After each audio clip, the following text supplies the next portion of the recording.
नमस्कार. आज आपण अतिशय वेगळ्या पद्धतीने तयार होणारी पालकची भाजी पाहणार आहोत. ही पालकची भाजी पालक न आवडणारे देखील आवडीने खातील आणि आवडणाऱ्यांचा तर प्रश्नच नाही. चला तर मग रेसिपीला सुरुवात करूयात. यासाठी इथे एक जुडी पालक निवडून घेतलेली आहे. इथे फक्त पालकाची पाने घेतलेली आहेत. इथे देठ जाड होतं त्यामुळे पालकाची पाने घेऊन आपण भाजी तयार करणार आहोत. जर तुमच्याकडे देठ पातळ असेल तर तुम्ही देठासह पालक घ्या, जेणेकरून पालकाच्या देठामध्ये खूप पोषक तत्व असतात. पालेभाज्या स्वच्छ धुवून घ्यायच्या, जेणेकरून त्यावरील मळ निघून जातो. पालक इथे बारीक चिरून घ्यायची आहे. पालक जास्त पण बारीक चिरायची नाही, ना की मोठ्या आकारात ठेवायची. मध्यम आकारामध्ये पालक चिरून घ्यायची आणि पालक चिरल्यानंतर ती कधीही धुवायची नाही किंवा कोणतीही पालेभाजी चिरल्यानंतर ती धुवायची नाही, जेणेकरून त्यावरील जी काही पोषक तत्वे असतात ती निघून जातात. चला तर मग इथे पुढील लागणारे साहित्य पाहूयात. यासाठी इथे आपण जी पालक स्वच्छ धुवून बारीक चिरून घेतलेली आहे. यानंतर बारीक कांदा, 2 मध्यम आकाराचे बारीक चिरून कांदे घेतलेले आहेत. त्याचबरोबर 2 मध्यम आकाराचे टोमॅटो बारीक चिरून घेतलेले आहेत. 1 चमचा बेसन घेतलेला आहे. बेसन पीठ यासाठी की छान असं घट्टसर भाजी व्हावी म्हणून 4 ते 5 हिरव्या मिरच्या बारीक चिरून घेतलेल्या आहेत. 15 ते 20 लसणाच्या पाकळ्या बारीक चिरून घेतलेल्या आहेत आणि अर्धा इंच आलं साल काढून बारीक चिरून घेतलेलं आहे. चला तर मग पुढे भाजी बनवण्याच्या प्रोसेसकडे वळूयात. यासाठी इथे एक पॅन कडकडीत गरम झाला की यामध्ये 2 पळ्या तेल घालायचं. तेलाचं प्रमाण तुम्ही आवडीप्रमाणे कमी जास्त करू शकता. यामध्ये थोड्या प्रमाणात जिरे घालायचे. यात मोहरी वापरायची नाही. ही भाजी फक्त जिऱ्यांमध्ये तयार होते. यात पाव चमचा हिंग घालायचं. हिंग आणि जिरे छान तडतडले की यामध्ये बारीक चिरलेली मिरची घालायची. मिरची घातली की लगेच यात बारीक चिरलेला लसूण घालायचा. लसूण देखील जास्त परतायचा नाही की लगेच यात बारीक चिरलेला कांदा घालायचा. कांदा मीडियम ब्राउनिश होईपर्यंत इथे आपल्याला परतून घ्यायचा आहे. कांदा लवकर शिजावा म्हणून यात आपण चवीनुसार मीठ घालणार आहोत. मीठ घालून कांदा छान परतून घ्यायचा. इथे कांद्याचा रंग छान असा मीडियम ब्राउनिश झालेला आहे की लगेच यात बारीक चिरलेला टोमॅटो घालायचा. टोमॅटोचा छान असं मऊसूद होईपर्यंत टोमॅटो परतून घ्यायचा. टोमॅटोचं पाणी सुकेपर्यंत टोमॅटो तेलामध्ये परतायचं. यानंतर टोमॅटो हळूहळू मऊसूद व्हायला लागला की यात आपण लगेच मसाले घालणार आहोत. मसाल्यांमध्ये अर्धा चमचा हळद, पाव चमचा धने पावडर, अर्धा चमचा लाल तिखट. इथे साठवणीचं लाल तिखट वापरलेलं आहे.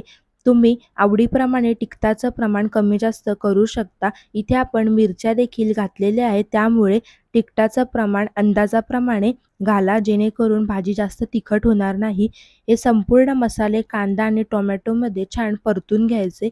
या संपूर्ण मिश्रणाला तेल सुटलं की समजून जायचं आपले मसाले छान असे तळले गेलेले आहेत की लगेच यात बारीक चिरलेली पालक घालायची. सुरुवातीला कोणतीही पालेभाजी ही भरगच्च दिसते, नंतर जसजशी ती शिजत जाते तसतशा ती कमी होत जाते, म्हणजेच नरम नरम होत जाते.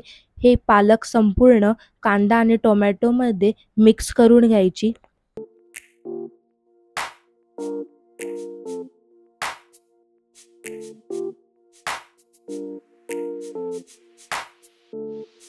पालक इथे पाहू शकता किती नरम अशी झालेली आहे, म्हणजेच कमी झालेली आहे. सुरुवातीला भरपूर अशी भरगच्च होती, नंतर ती कमी कमी होत गेली. छान अशी शिजत आहे पालक. इथे 4 ते 5 मिनिटे पालक आपण छान शिजवून घेतलेली आहे. आणखीन 2 ते 3 मिनिटे शिजवून घ्यायची. पालक जितकी छान परतली जाणार त्यामुळे भाजीला तितकीच चव चांगली येणार. पालक आपण 5 ते 7 मिनिटे छान अशी परतून घ्यायची आहे. पालक परतेपर्यंत आपण इथे एक मिश्रण तयार करून घेणार आहोत, जेणेकरून भाजीला छान अशी चव आणि दाटसरपणा येईल. इथे 1 चमचा भाजून घेतलेल्या शेंगदाण्याचं कूट घेतलेला आहे. त्यात 1 चमचा बेसन घालायचं. त्या संपूर्ण गाठी मोडून त्यामध्ये पाणी घालायचं. हळूहळू संपूर्ण गाठी मोडून घ्यायच्या आणि दाटसर असं मिश्रण तयार करून घ्यायचं. इथे आपण दाण्याच्या कुटाचं आणि बेसनाचं पाण्यामध्ये मिश्रण घोळून घेतलेलं आहे, जेणेकरून भाजीमध्ये गाठी होणार नाहीत. इथे आपलं मिश्रण तयार झालेलं आहे. भाजीला देखील छान असा तरंग म्हणजेच तेलाचा लेयर आलेला आहे. भाजी छान अशी लालसर झालेली आहे, की लगेच यात तयार केलेलं बेसनाचं मिश्रण घालायचं आणि भाजी लगेच हलवून घ्यायची. 2 ते 3 मिनिटभर हे बेसनामध्ये छान असं परतून घ्यायचं. लगेच बेसन भाजीला शोषून घेतं. त्याचमध्ये आपण दाण्याचं कूट देखील घातलेलं आहे. आणखीन भाजी घट्ट होईल. हे मिक्स करून घेऊयात.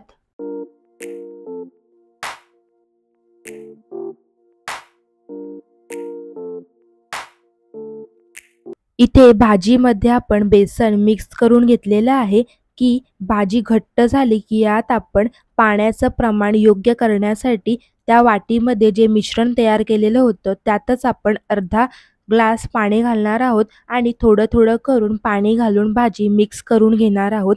इथे अर्धा ग्लास पाण्याचा वापर झालेला आहे. नंतर आणखीन थोडं पाणी ॲड केलं म्हणजेच टोटल अर्धा ग्लास पाणी वापरून आपण इथे भाजी रट-रट शिजवून घ्यायची आहे. बेसन घातल्यानंतर 2 ते 3 मिनिटात भाजी लगेच शिजून जाते. आपण आधीच पालक 5 ते 7 मिनिटे लालसर होईपर्यंत परतलेली आहे. भाजी छान रट-रट शिजू लागली की यात आपण अर्धा चमचा गरम मसाला आणि अर्धा लिंबू पिळून छान अशी भाजी मिक्स करून घ्यायची. इथे भाजी रट-रट शिजलेली आहे. इथे पालकाची भाजी तयार झालेली आहे. ही पालकाची भाजी तुम्ही नान, रोटी, भाकरी, चपाती त्याचबरोबर भात या सर्वांसोबत सर्व्ह करू शकता.